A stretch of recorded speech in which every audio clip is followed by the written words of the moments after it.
Hello world, Lisa Friedrichsen, your friend and computer science professor with another short screencast from javascript.info, the modern JavaScript tutorial. We're down in section 3.3, comments, and what I love about this chapter is it not only teaches you how to write comments from a syntax standpoint, it also teaches you the professionalism of how to use comments.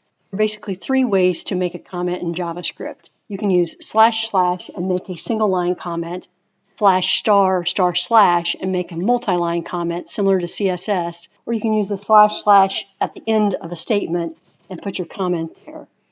But what I really love about this lesson is that it not only teaches us how to write comments, which is a pretty straightforward, quick thing to do, it talks about the appropriate way to use comments.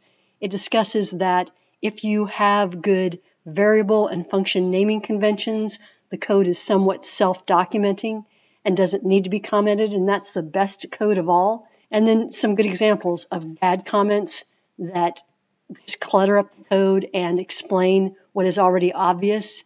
And then also how to break down your functions and perhaps refactor them so that each piece is a smaller piece of the whole. How to compose functions so that each function only handles one and only one task. Several examples of good comments, and talks about the JS doc syntax that is a common syntax so that comments across different programmers are entered similarly. So this is a great lesson on professionalism and how to use comments appropriately. In my class, I use comments to document your name and the current date at the top of all your files.